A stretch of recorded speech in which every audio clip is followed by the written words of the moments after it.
Bueno, antes que nada, buenas noches.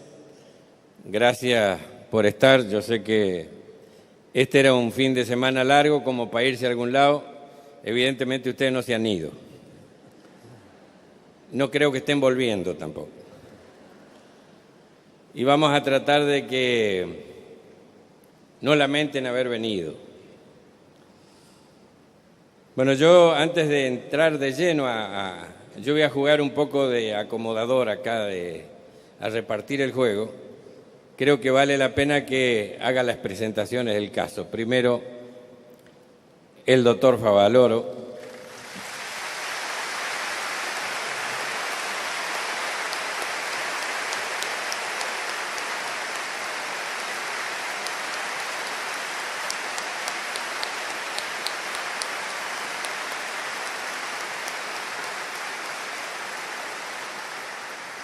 Y como estamos en el Luna Park y en este rincón, el padre Mamerto Menapaz.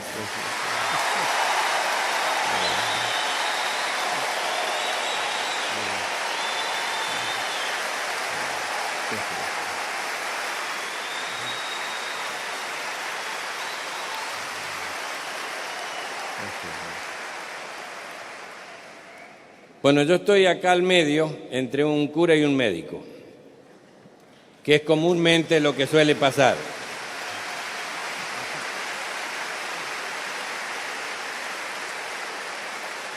En la vida es así. El médico partero recibe al niño y después se lo manda al padre para que lo bautice. Se cumple el ciclo de la vida y cuando uno está de vuelta y ya otra vez el médico está tratando de acomodar las calchas como para que uno parta sin sufrir mucho, lo vuelve a llamar al médico para que le dé la despedida con la extremaunción. Así que siempre estamos al medio, entre el médico y el cura, por lo menos los que somos creyentes. Y yo siempre voy a ir poniéndole a esto una cuota de humor. Esto tiene que ver con algo que me contaron y que tiene que ver con esto que les estoy hablando, del médico y el doctor. El médico y el cura. Se iban para un santuario, miembros de una parroquia, el grupo elegido dice, bueno, nos vamos, viste que se juntan 3 meses antes y nos vamos para el santuario. Y el cura le dijo, che, ¿qué les parece ya que vamos para el santuario? ¿Por qué no vamos en estado de gracia? Porque cuando uno va a visitar a la mamá en el Día de la Madre, se pone su mejor ropita, va con un regalito. ¿Por qué no limpiamos el alma y vamos en estado de gracia? Y bueno, acomodaron las calchas, descargaron el volcador ahí al lado del kiosquito, del confesionario, entraron a bajar pecado y salieron en estado de gracia. Pero vos sabés que una mala pasada, el colectivo hizo una mala maniobra, el colectivero, y se van de un puente y se caen al Paraná. Y mueren todos. Pero como estaban en estado de gracia, llegaron rápido para arriba, hasta Mojagua entraron. San Pedro los estaba esperando, ustedes los que iban al santuario. Y si usted, bueno, yo soy el zapatero del pueblo, dice, y bueno, íbamos para el santuario, y bueno, vio lo que pasó. Y, bueno, vaya pasando, porque claro, estaban en estado de gracia. Así. ¿Y usted? Y yo soy el lechero del pueblo. ¿Y usted? Y yo soy Rosenda, soy ama de casa nomás, pero también iba para el santuario. Y así fueron pasando cada uno con sus profesiones. Y al último quedaban 2. Y le dice San Pedro, ¿y ustedes 2? Y le dice, bueno, yo soy el párroco y él es el médico del pueblo. Dice, proveedores por la puerta de servicio.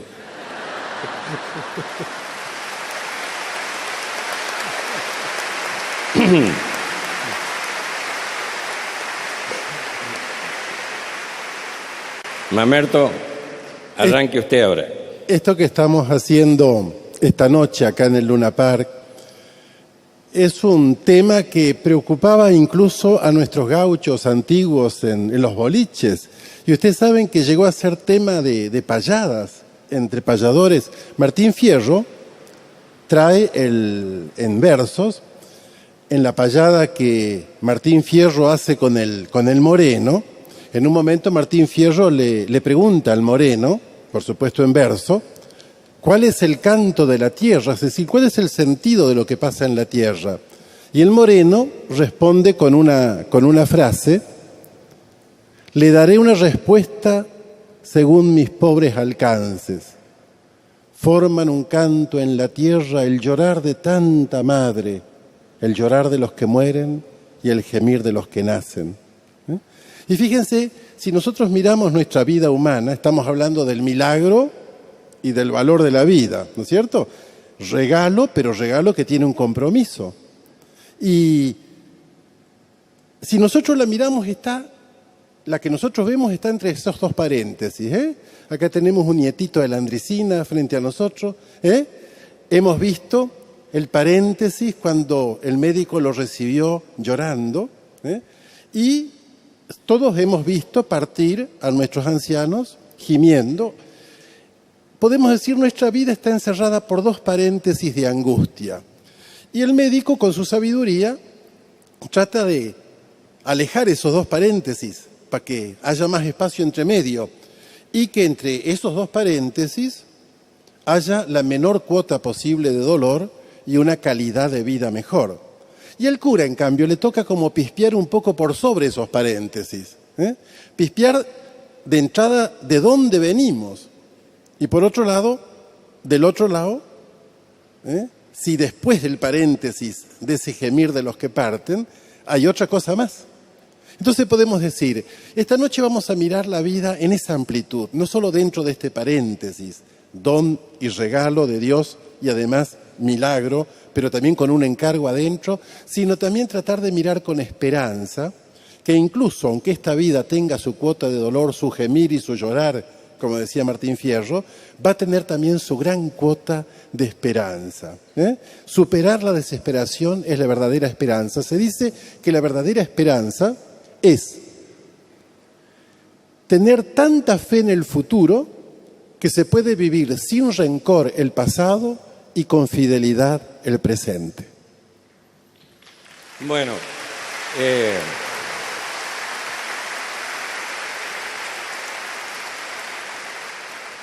lo esencial es no confundir la esperanza con el conformismo. La esperanza es enriquecedora, el conformismo es estancador. Pero tampoco es bueno tomar la inconformidad como modo de vida. Yo hace poco participé, yo era el que recibía los cuentos de los médicos en un certamen de cuentos de médicos que hizo una, ¿cómo se llama las empresas de médicos? Un laboratorio. Y hay un doctor Marinacci, de acá de Capital Federal, que mandó esta historia, que es para tenerla en cuenta.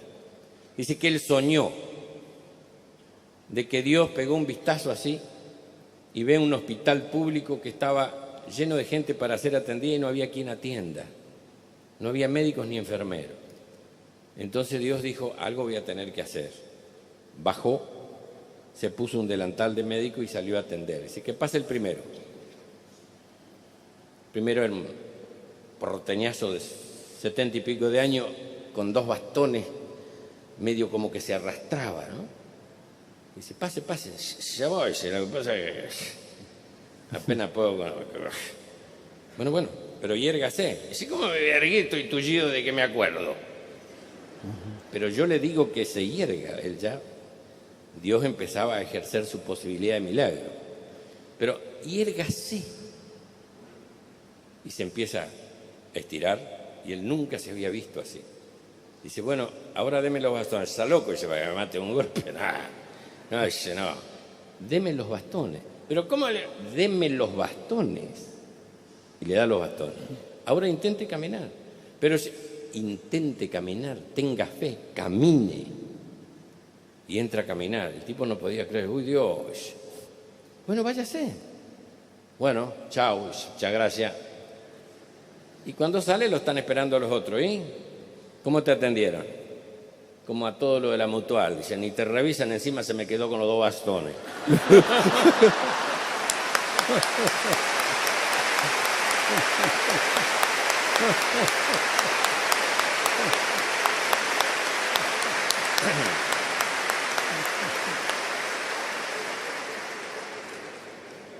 Ahí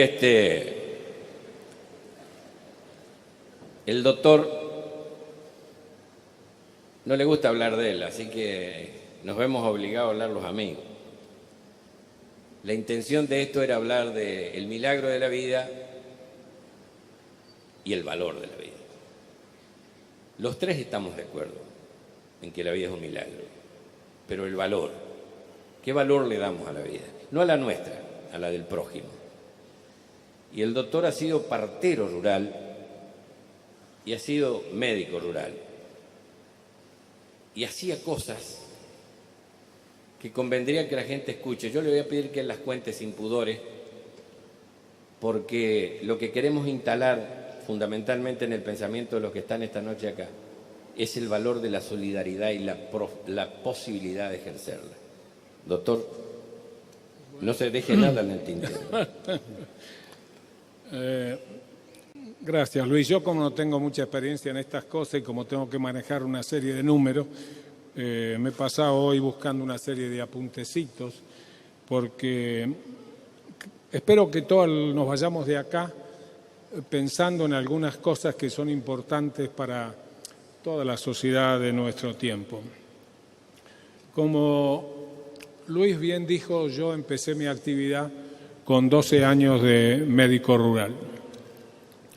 Yo siempre tuve una formación social, digámoslo así, que me viene de mis orígenes, de ese hogar pobrón, de un carpintero y una modista, donde me crié ahí y donde aprendí que el esfuerzo era una cosa importante, en un barrio pobre de la ciudad de La Plata. Tiene un nombre medio raro, se llama el barrio del Mondongo, porque allí vivían muchos obreros del frigorífico. Después pasé por un colegio nacional excepcional que nos dio una formación humanística tremenda. Y por esa cosa del destino fui a parar a un pueblito, Jacinto Arauz, ahí en el oeste de la Pampa Seca, ya donde empieza el desierto, y convivir con gente muy pobre. Por eso, toda mi vida he sido así, y quizá el mayor elogio que alguna vez se me ha hecho fue en una reunión mundial muy importante de cardiología, donde uno de los cardiólogos más importantes del mundo, cuando me presentó, dijo: yo no voy a decir nada más que esto. Ustedes creen que están en presencia de un cardiólogo, de un cirujano cardiovascular, ustedes están en presencia de un médico rural. Y yo confieso que a mí me tocó, yo soy muy emocionable, me tocó unos minutos para poder recomponerme y empezar a hablar. Algunos tienen una falsa imagen, me pasó ayer hoy con algún periodista, del médico de los ricos. Yo no soy el médico de los ricos, de gente así, de ese grupo, no atenderé más del 5 o el 10%, y el resto en nuestra fundación atendemos a todo.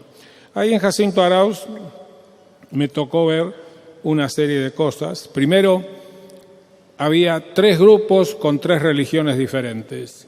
Estaban los protestantes, los que habían seguido a Baldo, un italiano del norte, los valdenses, grandes colonias judías, y nosotros los católicos. Jamás en 12 años vi una sola discusión o algún entrevero por un problema religioso, y eso para mí fue de mucho valor. Pero además, esos 12 años son los 12 años más importantes de mi vida, porque me enraicé con la tierra. Don Luis Franco, uno de nuestros grandes escritores, dice machiembrarse con la tierra. Y eso es lo que me pasó. Y, insisto, fue la parte más importante de mi vida. Y entonces me tocó atender partos, al principio solito porque no teníamos nada, hasta que armamos de una casa vieja una cliniquita que, bueno, que tuvo valor porque ahí se operaba, se atendían las fracturas, etcétera. Pero al principio era andar de rancho en rancho y de casa en casa, recibiendo este milagro de la vida. Es el momento más alegre de la medicina.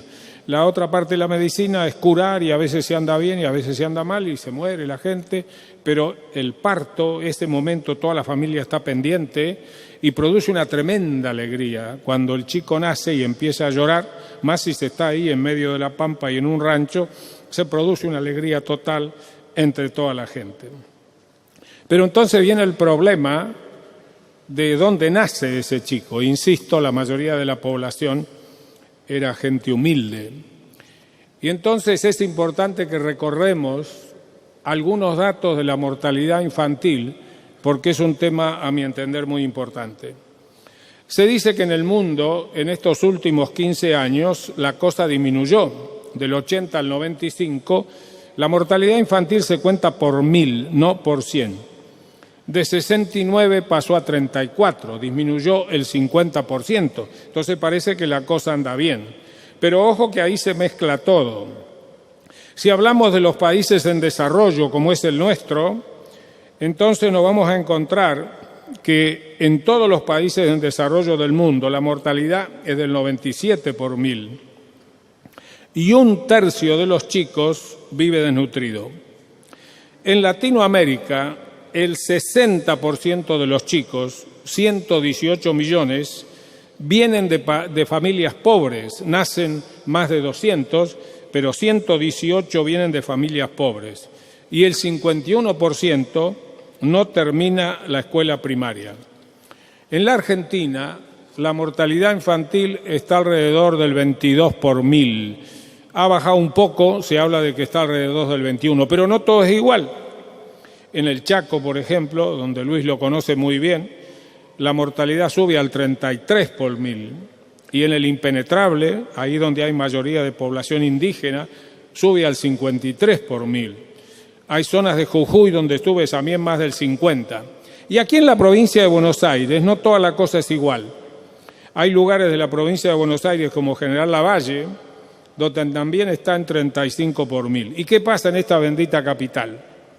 La capital hay que acostumbrarse a dividirla por la avenida Rivadavia. Hay una parte norte y una parte sur que son totalmente diferentes. En la parte norte, la mortalidad infantil es igual a la de los países más adelantados del mundo y a los países más adelantados de Latinoamérica. Es 7 por 1000.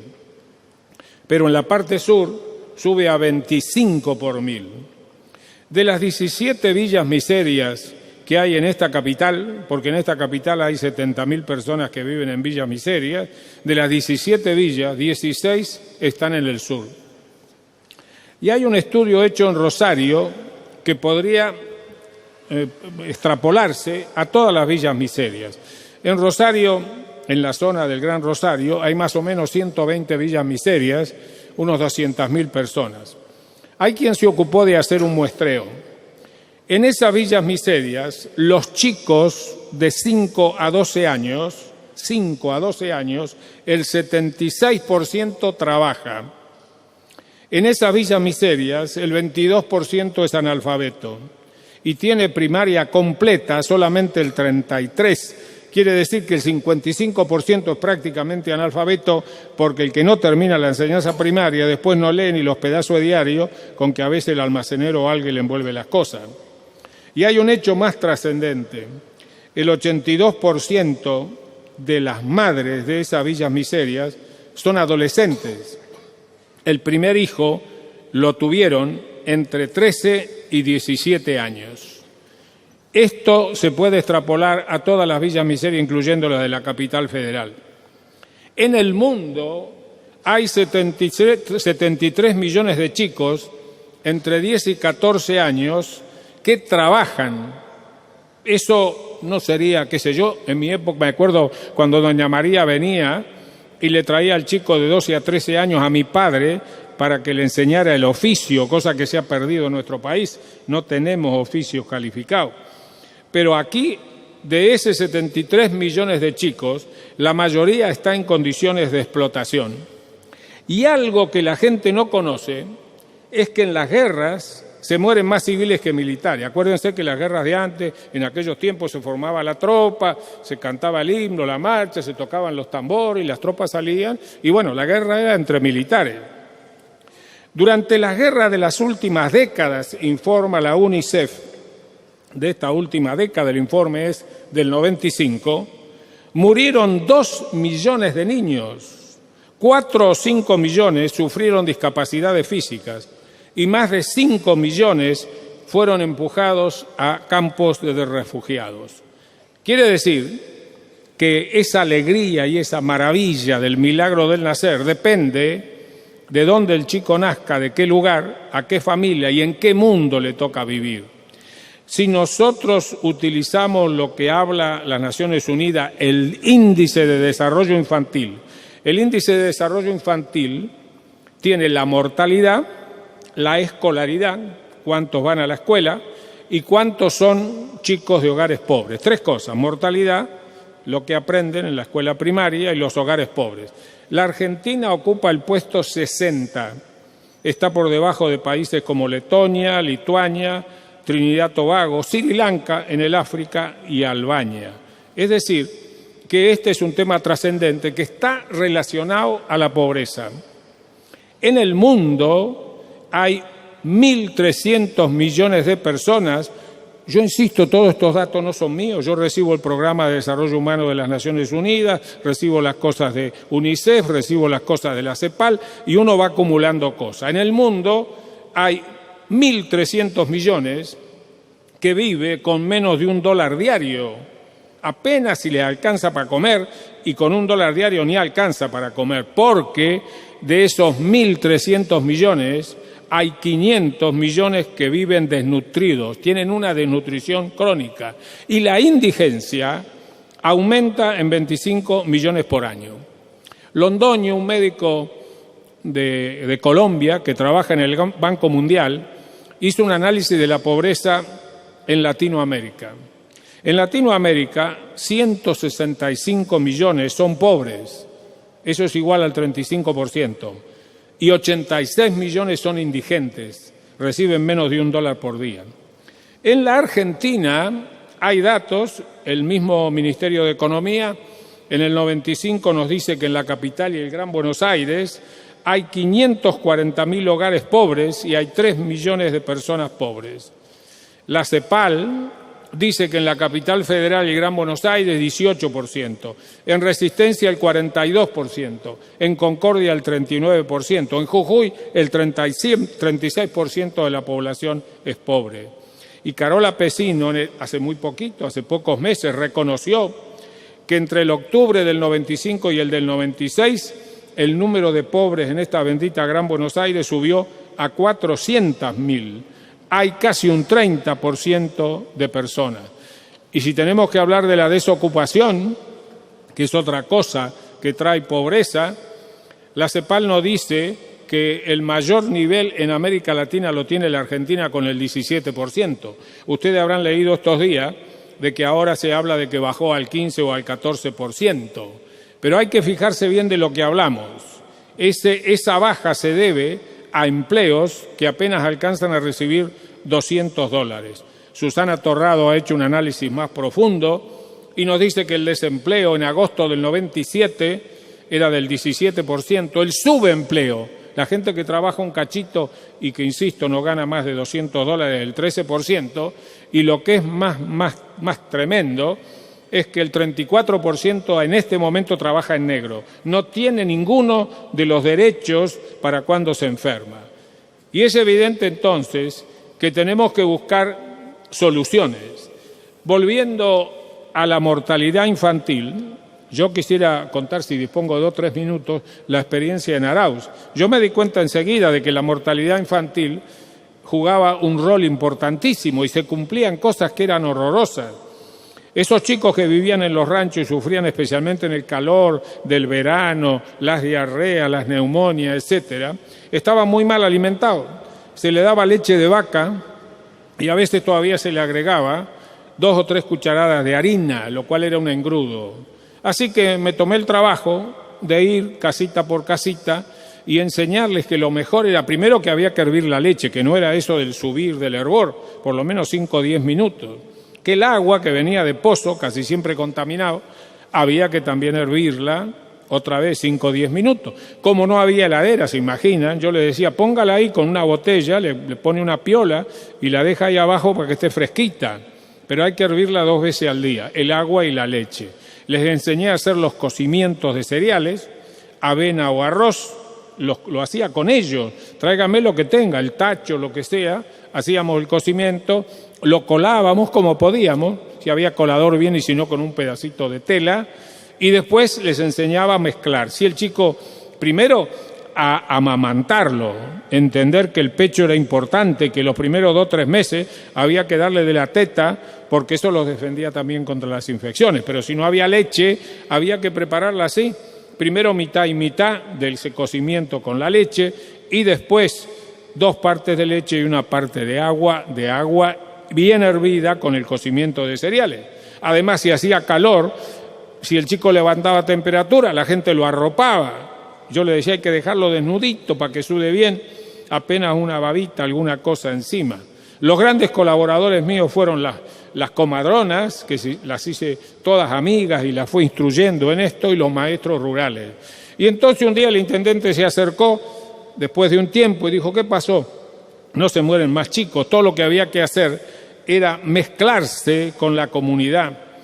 El médico, ese médico que está en la primera línea, se escriben muchas cosas desde acá, de las grandes capitales, sobre la medicina primaria y la prevención.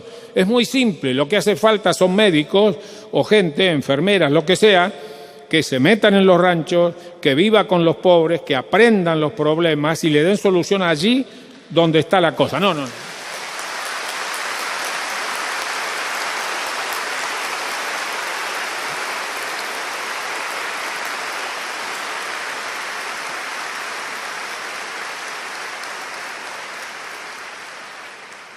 Yo pediría que sea el primero y el último. Yo creo que ninguno de nosotros venimos a buscar aplauso acá, vinimos a que razonemos, pensemos y salgamos con alguna cosa. A mí me pasa en las reuniones médicas, etcétera, lo mismo siempre digo, el aplauso no es para mí, el aplauso sería para mis padres, para mis maestros, para los que me educaron y además para los que trabajan conmigo. Yo no creo en el individuo, creo en todos los que están...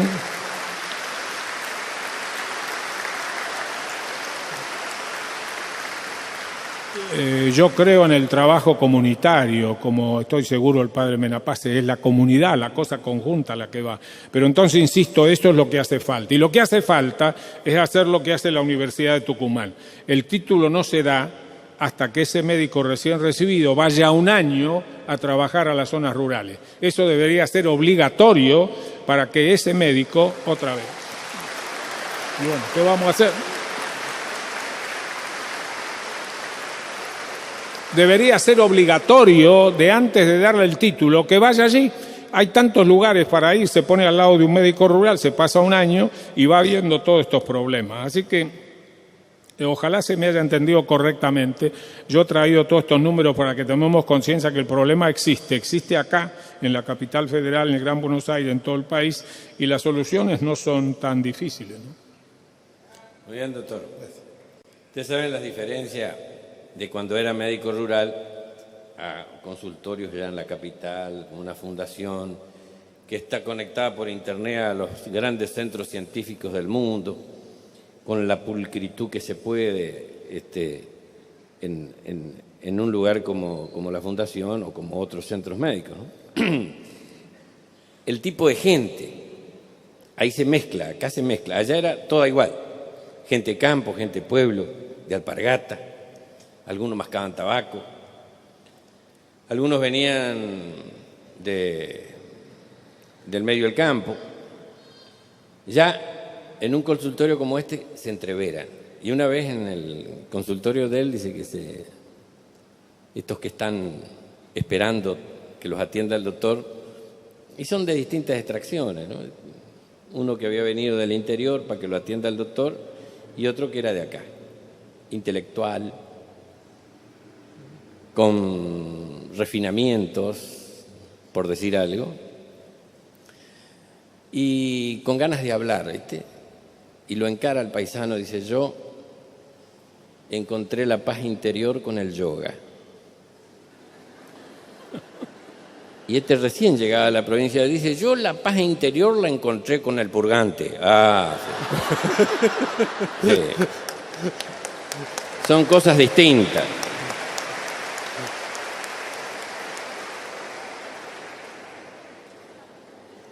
El doctor había hecho su fama allá en Jacinto Arao, entonces lo llamaban de los pueblos vecinos. Y una vez lo llamaban una familia ahí, como él decía, había de distintas comunidades, había gallegos, árabes, había italianos, rusos. ruso judío. Sí, sí. Y lo llama una familia gallega. Y el doctor llega con Forcito A. Dice, me llamaron de esta casa, ¿quién es el enfermo? Está ahí adentro, dice, está muy malo el abuelo. Está con mi hija Carmiña. Bueno, dígale a su hija Carmiña que salga, que va a entrar el doctor. Carmiña, sal, hija, que va a entrar el doctor. Y entra el doctor y hace la revisación del caso, sale a los 10-15 minutos, cara de circunstancia el doctor. Dice, ¿quiénes son los parientes? ¿Cuál es el grado de parentesco que tiene con el enfermo? Bueno, dice, yo soy la hija, y estos son los nietos, y ahí está el yerno, que es mi marido, pero yo soy la hija de él. Y el doctor le dice, bueno, les quería decir que ese enfermo que está ahí adentro no me gusta nada. Y le dice, pues se va a tener que conformar con ese, porque otro no tenemos. Dice que le pasó. Hablamos de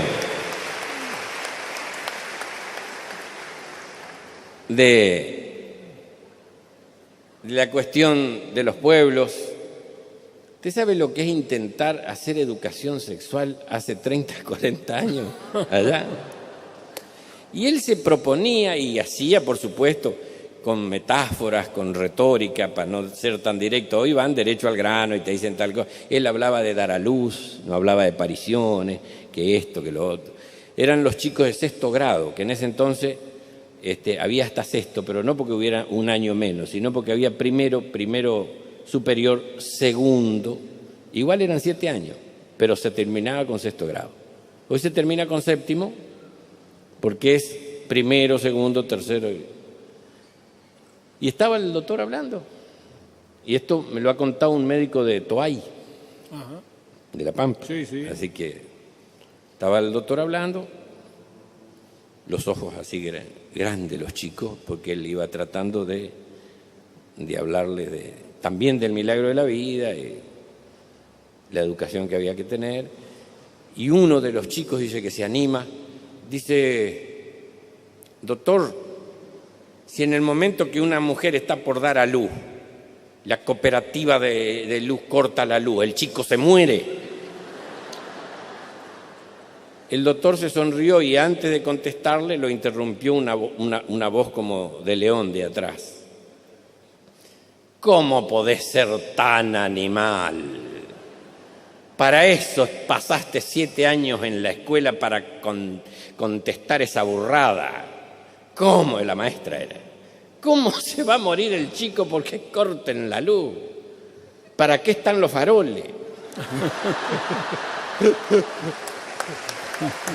Menapase.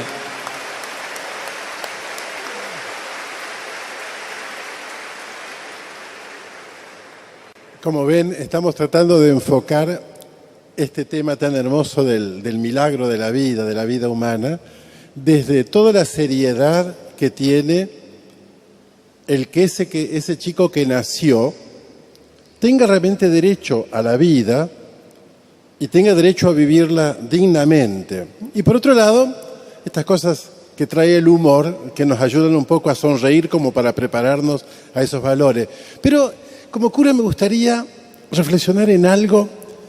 Cuando uno ve un chiquito así como el Luisito, el nietito de Luis, así, uno se pregunta cuando lo ve tan chiquitito, ¿dónde estaba este guricito un año antes de nacer? Porque evidentemente nuevo no es. Basta mirarle los ojos, basta mirarle el color de la piel, y uno nota que todo eso preexistía en los padres. Cuando una chica mapuche se casa con un alacalufe, normalmente no nace un irlandés. Seguro que no. O sea, hay una memoria genética, diríamos, hablando poéticamente así en el tiempo los faroles, sí. 2 ríos juntan sus aguas para que nazca, pero las aguas preexisten y traen una memoria no solo del color de los ojos, sino quizás una memoria que trae incorporado miedos, cualidades. Así que el chico no es totalmente nuevo, trae. Y por otro lado, no podemos negar que ese chico es totalmente nuevo. ¿Y qué es lo nuevo, diríamos, hablándoles como cura? Yo me lo imagino así. Cuando ese chico está por nacer, va a ser concebido, Tata Dios también interviene, crea un alma inmortal, besa ese seno fecundo de esa mujer e incorpora este milagro de crear un alma, la incorpora a esa realidad y ahí empieza la vida humana. Pero además, Tata Dios ensilla esa alma inmortal con un sueño, con un para qué, con un misterio. ¿Qué es lo que ese chico hay que ayudarle a que después lo descubra? ¿Me entienden? Cualquier mamá joven sabe, tiene su bebito chiquito y le va diciendo mamá, papá, nene, y por ahí el chiquito un día se le juntan, le maduran las cosas por dentro, hay una capacidad de respuesta, de repente junta la sonrisa con la palabra y dice mamá, y a la mamá se le ilumina el mundo porque le ha dicho la cosa más linda. Pero en realidad es algo que de tanto repetírselo, el chiquito, como tiene una capacidad para recibirlo, lo vuelve a decir.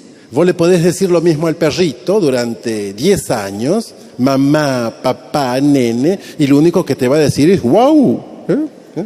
Y seguro, porque no tiene la capacidad. Entonces, fíjense, yo creo que cuando nosotros insistimos en esto de los valores, del compromiso, del valor de la vida, es porque creemos, de verdad, creemos que en el corazón, no solo de los que estamos acá, sino de cada joven, de cada hombre, estos valores existen. Dios los ha colocado.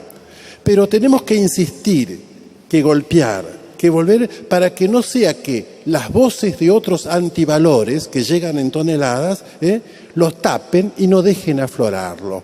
Yo creo que lo que estamos haciendo esta noche, queridos hermanos, de verdad, es un profundo acto de fe en lo que cada uno de nosotros llevamos adentro. Y queremos como despertarlo, y para eso usamos el humor y la profundidad. La sonrisa, diríamos, hay una frase muy linda de Guiraldes, dice, lo que más golpea de la mano es el puño. ¿Me entiendes? Gracias, querido. Bueno, el doctor les insinuó de la ayuda que tuvo con las comadronas, las que ayudaban a tener las parteras. Y él no dijo una cosa, también por pudor, porque le da vergüenza ciertas cosas a él. Cuando él iba a los ranchos así, les enseñaba y les transfería sus saberes a las comadronas para que un mes antes le dijeran a las parturientas que vinieran a revisarse y él le iba a decir si iba a ser tarea de ella nomás sola o van a tener que venir a verlo al médico porque las cosas no venían bien. Las vecinas, cuando él les enseñaba estas cosas para terminar con la diarrea estival, con los empachos, con todas estas enfermedades que volteó tanto niño, le decían, ¿y cómo le podemos pagar? Bueno, usted se tiene que comprometer a enseñarle a sus vecinas. Y así fue multiplicando. Lo que le enseñaba a una se multiplicaba en la zona. Esto fue una cosa. Tenía entre su secretaria, él no sabe que yo lo sé, una tal Delfina. Así es. La Delfina era enfermera, peona de patio, cocinera, hacía todo. Y un día estaba el doctor en el consultorio, la Delfina estaba haciendo cosas inherentes a sus múltiples funciones. No sé si estaba o cocinando o preparándole un mate para el doctor. Y cayó un mal llamado turco de la zona, lo que nosotros le decimos turco, que era un árabe, de ahí que se había lastimado. Yo no sé si él trabajando o había ido a vender y se lastimó con una rastra de diente y se había lastimado fiero la pierna. Dice, doctor, fíjese cómo está esto. Y claro, todo era tierra, era pasto, era una mezcla, la herida, se había secado parte de la sangre. Así que el doctor lo que hizo fue una cura rápida estaba en estado calamitoso, así que le dice, bueno, vaya y dígale a Delfina allá en la segunda puerta que se la vende. Dice, ¿cómo dice? Que vaya y le diga a Delfina, a mi enfermera, que se la vende. ¿A usted le parece que la va a comprar en este estado?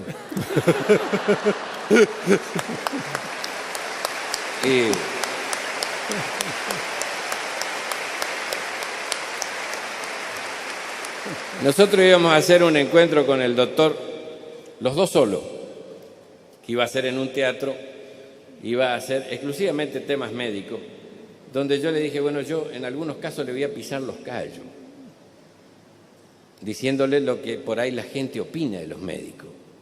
¿Viste? Porque la gente tiene una opinión, hay algunos muy buenos, otros regulares y otros no tanto. Entonces la síntesis era un cuento que yo lo tengo grabado, que era una conversación entre dos cordobeses. Decía, che, te tengo que agradecer la dirección del médico que me diste. ¿Lo fuiste a ver? Como vos me mandaste. ¿Y cómo te fue? Me pegó en el ojo todo lo que me ha dicho. ¿Y qué te dijo? Me revisó, por supuesto, y me dijo, quédese tranquilo, usted antes de 2 meses va a andar caminando por la calle. ¿Y vos sabés que le acertó? Tuve que vender el auto para pagarle.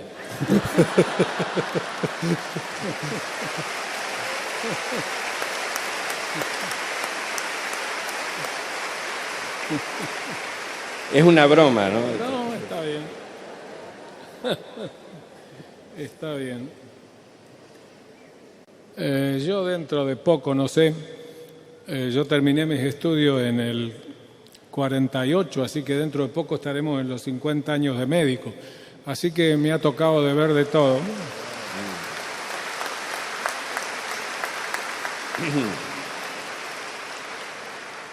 Me ha tocado ver de todo. Piensen que ejercí 12 años en ese pueblito, después tuve 10 años en Estados Unidos y ahora llevo 26 años aquí en la Argentina. Así que evidentemente hay médicos así, hay médicos que quizá cobren en exceso, que lucran con la profesión, pero yo creo que son los menos. La mayoría, especialmente en las zonas rurales, sigue trabajando y no se preocupa quizá cuánto dinero va a ser, porque es lo menos que vale nuestra profesión. Insisto, yo defiendo a los médicos porque creo que la mayoría procede con corrección. Pero están los que se han bandeado, es decir, que por ahí ven esto como un negocio y entonces lucran con la profesión. Yo pasé por una facultad donde tuvimos maestros excepcionales que nos llenaron la cabeza, porque éramos pocos, 120 alumnos, no eran las facultades de ahora inundadas de alumnos, de los cuales después se recibe no más del 20-25%. Éramos 120, convivíamos con los profesores y eran maestros excepcionales que nos enseñaban con el ejemplo. Pero también eran otros tiempos.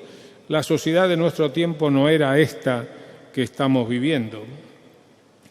Hay muchas maneras de clasificar esta época de la sociedad. Algunos dicen esto es la sociedad industrial, esta es la sociedad de la tecnología. Otros hablan del posmodernismo, palabra que sería muy larga de explicar. A mí la mejor definición me la dio Ulrich Beck, un filósofo alemán, que dice que vivimos la época de la irresponsabilidad organizada. Yo creo que es la mejor definición. Vivimos la época de la irresponsabilidad organizada. Ustedes tienen que saber que la riqueza se ha multiplicado por 7 en los últimos 20 años. Así que aparentemente la cosa anda muy bien. En los últimos 20 años la riqueza se ha multiplicado por 7. Pero cómo se ha distribuido esa riqueza es lo que nos debe hacer pensar. Hay 1.000 millones más ricos, 1.000 millones más ricos que están ciegos en relación a los miles de millones desamparados. Les largo así algunas cifras para que mediten. Hay 358 billonarios en el mundo, 358, cuyo capital es igual al 45% de la población. En el año 65, la diferencia entre el 20% más rico y el 20% más pobre era 30 veces. Es decir, el rico tenía 30 veces más que el pobre. En el año 90 esto se duplicó. El 20% más rico tiene 60 veces más que el pobre. Las estadísticas del Banco Mundial dicen siempre 20% más rico, 20% más pobre. En Europa, el 20% más pobre se queda con el 8.8, 9%. El 20% más rico, 39%. En Estados Unidos y en Canadá, los más pobres se quedan con el 5% y los más ricos con el 41%. La cosa no termina ahí. En Estados Unidos, lógicamente el país más rico, el 1% más rico posee por lo menos $2 millones, es dueño del 40% de la riqueza del país. El 1% se queda con el 40%. En el año 79, en Estados Unidos había 13.000 millonarios. En el año 93 hay 63.000. Y estos ricos han encontrado la manera de aislarse y de vivir en lo que allá se llama las gated community. Acá serían los country. Ahí viven protegidos por una muralla y hacen todas sus cosas, desde las cosas más simples hasta las grandes diversiones.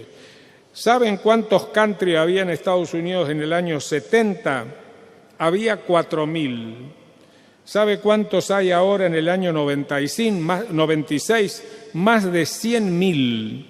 Ahí viven estos señores dueños de la riqueza. En América Latina, la diferencia también es significativa. El 20% más pobre se queda con el 4.5% y el 20% más rico con el 52.9%. Hay países como Brasil, donde la diferencia es mucho más grande, 68 contra 2. Y en Chile, del cual tanto se nos habla y sin ninguna duda hay hechos importantes como es la reducción de la mortalidad infantil, en este Chile del cual tanto se nos habla, el 20% más rico se queda con el 61% y el 20% más rico con 3.5%. ¿Y cómo estamos en la Argentina? Nadie va a negar que desde el año 90-91 hay control de la inflación, hay estabilidad, hay crecimiento de la riqueza, del Producto Bruto, que es una manera de medir la riqueza, y ha aumentado la productividad. No lo podemos negar. Pero si analizamos qué ha pasado con los pobres y los ricos, vamos a ver que el pobre y el de la clase media ha disminuido su porcentaje en forma significativa. El único que ha aumentado el porcentaje que le toca de la torta es el 10% más rico.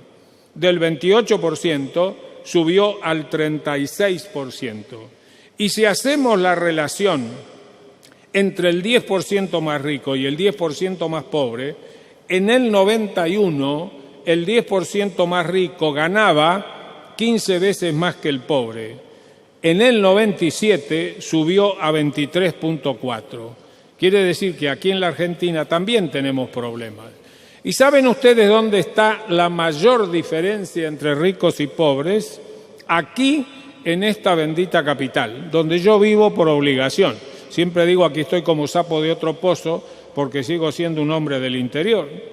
En esta capital federal, el 20% más rico se queda con el 69% de la torta y el 20% más pobre con el 1.9%, no alcanza al 2%. Y es lógica esta enorme desigualdad en la capital federal, porque aquí viene la guita de los dueños de la tierra, viven acá, tienen las estancias por afuera, algunos en la Patagonia. Viene la guita de las empresas, el empresario vive acá, tiene su oficina y, por qué no decir, están los profesionales mejor remunerados. Así que, evidentemente, esta cifra es mayor que los países más adelantados del mundo. Casi 70% va para ese 20% más rico y el 2% para el pobre. Y todavía tenemos que entender que estos estratos superiores declaran menos riqueza, nunca declaran toda. La mayoría de ellos paga muy pocos impuestos. Y el mundo se ha hecho entonces dueño de las grandes corporaciones. Hay un trabajo de un instituto americano que dice que los 200 mayores grupos controlan más de un cuarto de la actividad económica mundial.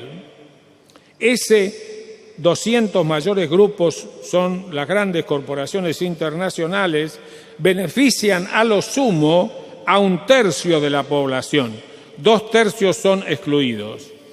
De las 100 mayores economías del globo, es decir, las 100 mayores economías que hay en el mundo, 51, la mitad, son de estas corporaciones multinacionales, 49 son de los países.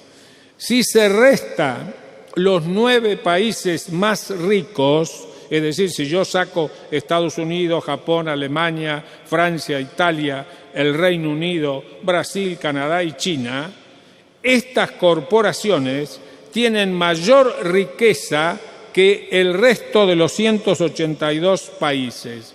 El 85% de la producción es controlado por el quinto más rico de la población del planeta.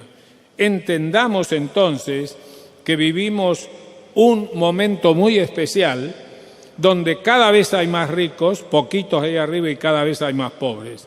Y estos son los valores del mundo actual, no eran los valores de mi tiempo.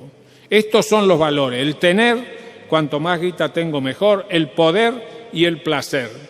Y en esto, quizá más adelante podamos decir algo, juega un valor fundamental la televisión. Esa es la que está más globalizada.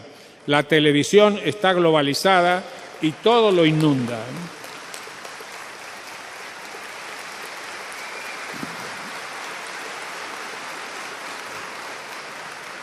En este mundo que me toca vivir, se le da muy poco valor a los valores del espíritu, como puede ser el convencimiento de la fe. Yo he tenido la suerte de estar muy sano.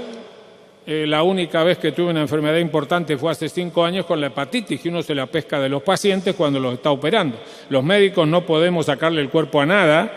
Si hay un paciente que ha tenido hepatitis, tenemos que operarlo, la hepatitis B, y si nos pinchamos, nos puede pasar alguna cosa. Yo confieso que he operado varios pacientes con SIDA y no podemos dejar de operarlo, hay que ir a operarlo, es nuestra obligación. Entonces me pesqué esa hepatitis, confieso que estuve muy mal. Hice lo que le digo a todos los médicos, me he cansado de operar médicos, siempre le digo lo mismo: usted, José Pérez, no pida ningún privilegio, entre por la línea esa donde entran todos los pacientes, porque si empieza a pedir privilegios o no. Así que cuando estuve enfermo, todo el mundo se sorprendió que este hombre que trabaja 10, 12 horas por día y está siempre trabajando a lo loco, ahora estaba ahí en la cama quietito, recibiendo todas las cosas que había que darle. Durante 2 semanas pensé seriamente que me iba a morir. Hubo una semana que todo estaba mal, la coagulación era un desastre, los valores del hígado estaba deshecho. Y en los momentos que estaba solo ahí en mi habitación, lógicamente me acompañaba mi mujer, pero estaba en otra habitación, había momentos que estaba solito. Entonces, ¿qué pensaba yo cercano a la muerte? Pensaba en esas cosas pequeñas, yo no pensaba en ninguna cosa material. Recuerdo claramente, y no estoy mintiendo porque no acostumbro a hacerlo, que decía: no voy a poder ver más los atardeceres. Yo vivo enloquecido con los atardeceres. Los más hermosos atardeceres están en La Pampa, quizá por la sequedad del aire y el viento que sopla y hace un montón de mezcla de colores. Pero además pensaba, de acá de esta ciudad, no voy a poder ver los jacarandá en flor, los lapachos. Estoy esperando que ahora terminaron los jacarandá y vendrán los palos borrachos. Del camino que hago conozco las plantas, ya sé cuál va a florecer primera, busco la primera flor. Y en el barrio que vivo, a pesar de ser un barrio bacán, porque fui ahí de casualidad, pero ahí vivo y es así, como hay muchas plantas, a mí me despiertan todas las mañanas los zorzales. Y tengo todas las mañanas, a las 5, a las 6 empiezan a cantar. Los sábados y domingos es una maravilla, porque no voy a trabajar si no hay urgencia, y las calandrias. Y en eso pensaba en los atardeceres, en las flores, en la belleza de la naturaleza, en el canto de los pájaros. No pensaba en ninguna cosa material, porque creo que esas pequeñas cosas son las que valen. Hay una vieja cosa que se dice siempre: en el momento de partir es imposible poner toda la riqueza dentro del cajón. No vamos a llevar nada más que estas pequeñas cosas.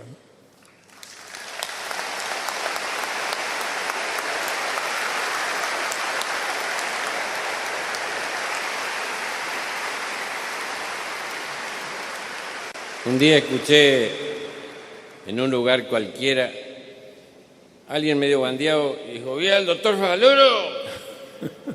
Y yo dije, no sabía que se había propuesto de candidato para algún partido.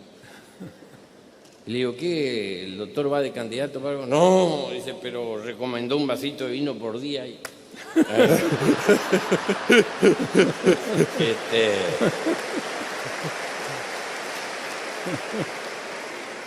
Se agarraba de eso el tipo.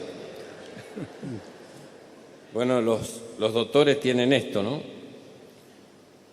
Que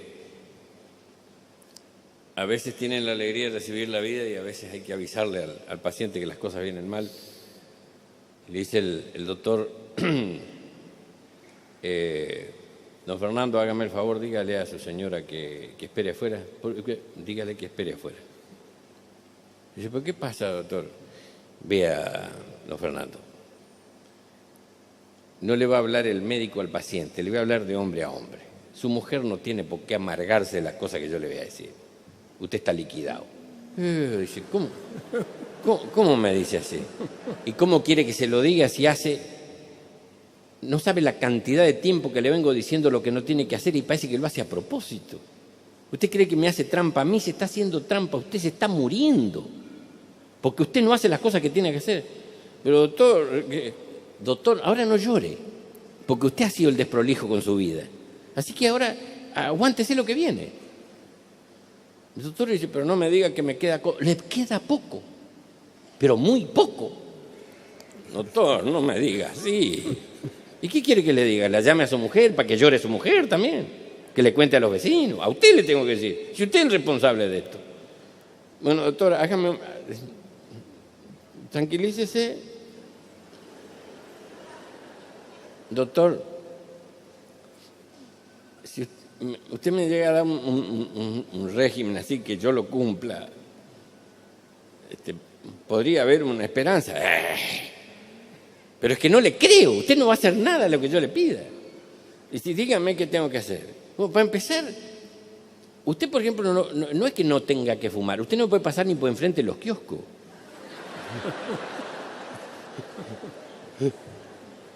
¿Está claro? Bueno, está bien, doctor, sí tiene razón. Bueno, cigarrillos, pero ni donde haya gente fumando le va a afectar el humo de los otros. ¿Está claro eso? Está bien, doctor, está bien. Siga. Pastas, pero ni verla. Fiambre, olvídese. Achura, pero olvídese las achuras, pero y traguitos menos. Pero, doctor, ¿y el vermucito con los amigos? ¿Qué vermucito con los amigos? Y porque nosotros... Como ahora vamos a entrar un poquito a hablar del tema de los jóvenes, de la familia, de los valores, quiero hacer un homenaje a una experiencia que tuve con los jóvenes, y digo con los jóvenes de varios lugares, entre ellos de Uruguay. Veo que hay un grupo de uruguayos, incluso vinieron con la bandera. Levántenla si les damos un homenaje.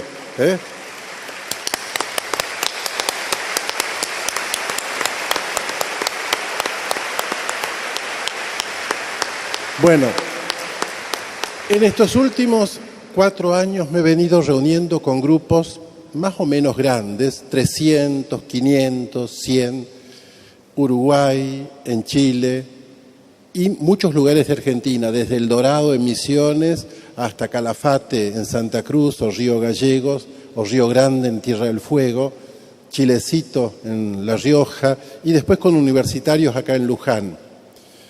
Y los últimos 4 años vengo haciendo una encuesta. Después de una charla sobre los valores, así en general, se agrupan en grupitos de 8 o 10, si posible que no se conozcan entre ellos, agarran un papel doblado así por la mitad y de un lado, después de haber discutido de ellos por lo menos media hora, tienen que responder a esta pregunta muy sencilla. 3 cosas que tenemos y me dolería